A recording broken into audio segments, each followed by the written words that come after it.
Welcome to Radio Arizona RV. This is Eric Stark, and we're going to be picking up the discussion on propane fittings and hoses and such.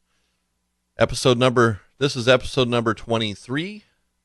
Episode number 22 prior to this, we talked about replacing a propane regulator on a travel trailer or fifth wheel. Pretty basic stuff. Got into appliance fittings just briefly, but talked about safety.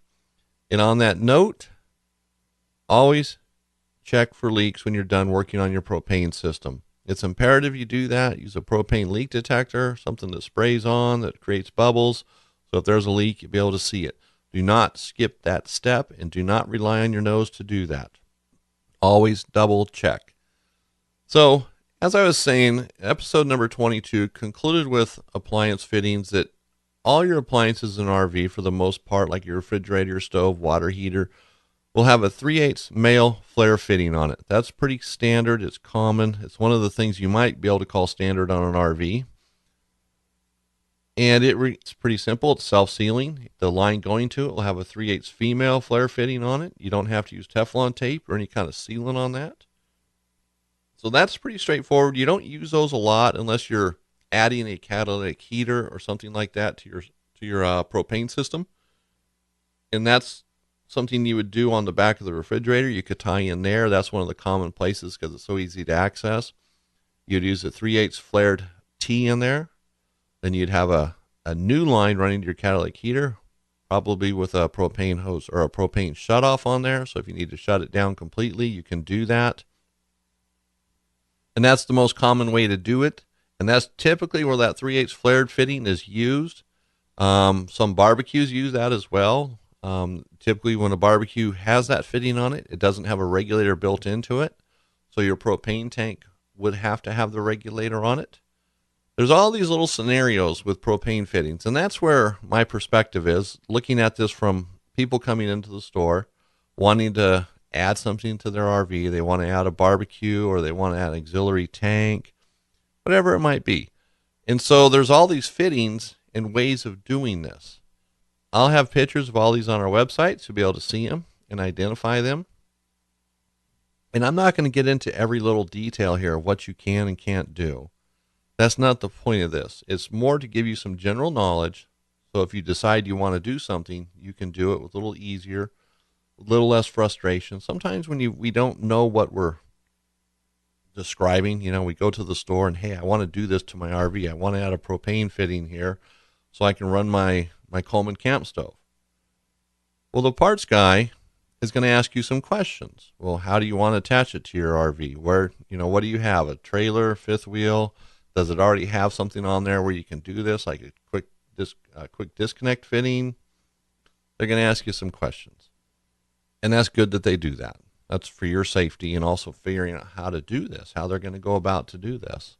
And there's almost always a way to add appliances or another propane tank to the system, an auxiliary tank. It's just sometimes the fittings are expensive. They might be a $30 fitting, a $40 fitting, $50 fitting.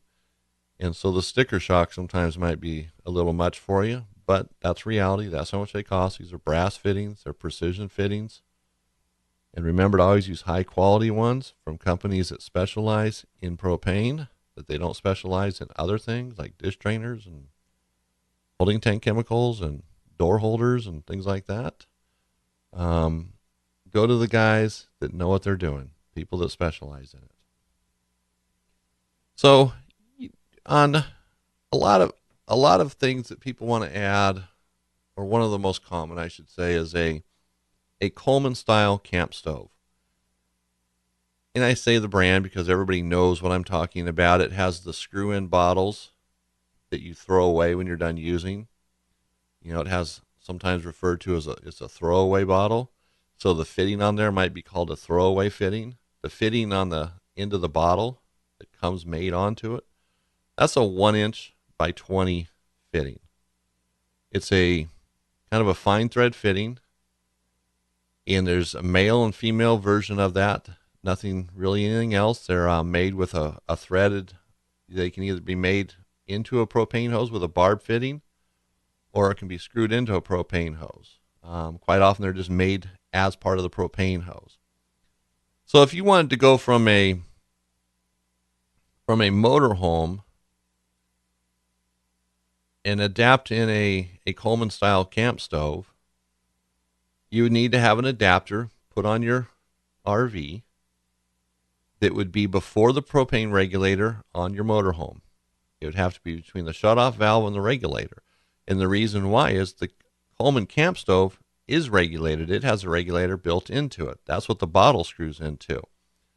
So you would buy a brass fitting, and you'd have a couple options of hooking it up. The most common and sensible way to do it is when it has two different options, such as a 1-inch male fitting on it and a 1/4-inch inverted flared fitting on it. You'd want to use the 1-inch male, because the 1/4-inch inverted flare fitting would be if you ever wanted to add another tank to that RV, an auxiliary tank.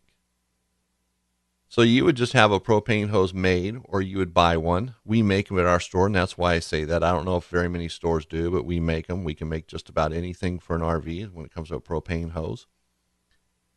And so the hose would have a 1-inch female fitting on one end, which would go to the adapter that's on the motorhome between the regulator and the shutoff valve. Then the other inch would have a 1-inch male, or the other end would have a 1-inch male fitting on it, which would screw into the camp stove, whether it's Coleman or any other brand. And since the camp stove is regulated, you won't have any problems. You can turn it on and away you go. And always check those fittings for leaks. Those are probably the least likely to leak because of the way they're made, but always check them just to make sure, safety first, especially if you got an open flame right there at the stove. So that's a pretty simple hookup. And even with a propane tank, as I said, if you already have a motorhome, you've bought that fitting that goes between the valve and the regulator. Almost all of them anymore come with the inverted flare on it, a female and 1/4-inch inverted flare fitting. So if you ever want to add an extra tank to it, you can just buy a propane hose, pretty much a standard propane hose, with a 1/4-inch inverted flare on one end. And the tank that you buy will probably, or adding to it, will probably have the Acme thread on it. So it's 1/4-inch inverted flare by Acme. Then you just choose the length you want, 5 feet, 6 feet, 7 feet. Don't get a small hose. Give yourself some room to move here. So these are working off a fitting that you can buy at an RV store. If they don't have it in stock, they can order it. This is all pretty common stuff. Now, maybe you have a travel trailer that you have a dual or a automatic switchover regulator, so you have dual tanks. Those are a little harder to tie into. Not the end of the world, though. Most of your trailers now have a quick disconnect fitting somewhere on it, generally in the front, where you can tie in other appliances to it. The only thing is, you have to make sure your appliances are not regulated, or determine if the quick connect fitting is after the regulator or before. My experience is they're always after the regulator on your RV. So if you buy a barbecue for it, the barbecue can't be regulated. If it's regulated, you'll have two regulators and the pressure will be way too low for it to work. Or if you're going to add anything else to it, it can't be regulated. Now, you wouldn't want to use that to add an auxiliary tank to unless that tank was regulated. So it's important you understand that. All your appliances have to be after a regulator, never before. It'll be too much propane, too much pressure, and it's very dangerous. So always after. And if you accidentally have two regulators, that's better than having no regulators. Now, you'll have to figure out how to remove one or change the position of the appliance where it is in the propane system. Not a big deal, though. So all of these things are very simple. You have just a handful of fittings. You have the quick disconnect fittings, which some of those come on hoses, but you have to make sure that fitting is going to work with the other end. There's a couple different brands of quick disconnect out there. And over the years, well, there's been more than a couple, and they're not always interchangeable. It's kind of like air hose quick disconnect fittings. They're not always interchangeable. So you want to make sure that one's going to work with the other. Sometimes you just have to buy the male portion and go home, make sure it fits in there okay, and it'll fit snug and tight. You'll be able to turn it, but you won't be able to shake it or anything. Then if that's it, you go back to the store. Okay, this is the quick disconnect, and let's move forward and let's buy whatever we need to put on the rest of this thing. And if it doesn't work, the store will probably just give you your money back, and maybe they have a different brand. You can try that, whichever. Sometimes you just have to figure that out. And when you're working with the propane system or trying to add appliances, doing things like that, if you can take pictures, everybody has a phone now that takes pictures. If you can't bring the stuff to the store, bring them a picture, a couple pictures. Pictures are free. They cost you nothing. That way the parts guy can get an understanding what you're doing. I mean, sometimes you can sit there for 20 minutes talking to somebody and you have no clue what they're trying to explain. It's very tiring. And it takes time away from other customers. And then sometimes everybody's getting frustrated and nothing's going to get accomplished. And most of the time, the stuff isn't real cheap. It's going to be expensive, or at least that's the perception I get from people. You have brass fitting that's $60 or $40. It's a lot of money. But it's something you can take with you. It's going to last, you can move it from RV to RV or just sell it with the RV. And depending on what you go, if you have a motorhome and you buy a trailer, you're probably not going to be able to take those fittings with you because they're not really going to be interchangeable. Not easily anyways. So just about anything can be added. It's just a matter of whether it's safe or not. And I hope this helps because the fittings are the thing that mess everybody up because they don't understand them. But there's always a way to do it. Very rarely have we not been able to come up with a solution for somebody wanting to add an appliance. But that's us. We're different. We do make propane hoses. But most stores can, if they don't stock them, can at least order usually what you need. Might take a little bit longer. Might not be as custom. The hose might be a little shorter than you want or a little longer than you want. But nonetheless, it can be done. And so, give that thought. There's also kits that can be purchased where it comes with the fitting and the hose. I'm not a big fan of those because they're not always exactly what you want.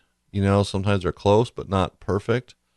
And you still have to buy other things, or maybe the hose is a lot longer than you want. So if you can find all the stuff individually, you're probably better off. Dollar-wise, probably doesn't make a big deal or a big difference.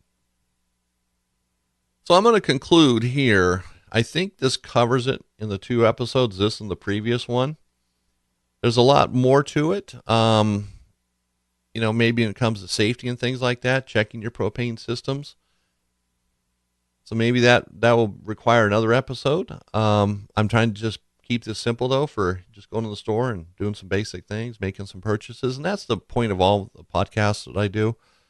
This isn't how to rebuild your RV from ground up. This is just giving you ideas on how to go about your project. When you go to the store, you can talk to the RV parts guy intelligently, explain what you're trying to do. And that's how all the podcasts are. It's just giving you the helpful information you need to get your project started and finished. All the technical details, you can ask the parts guy. Sometimes I include more than what you'll need. Sometimes maybe not as much. But, that's just the point of these. They're short, they're sweet, and they get the job done. So I want to thank you for listening to episode number 23, talking about propane hoses and fittings. And remember to always be safe. Make sure you double check for leaks, use bubbles, don't use a lighter, and don't use your nose. So this is Eric Stark with Radio Arizona RV.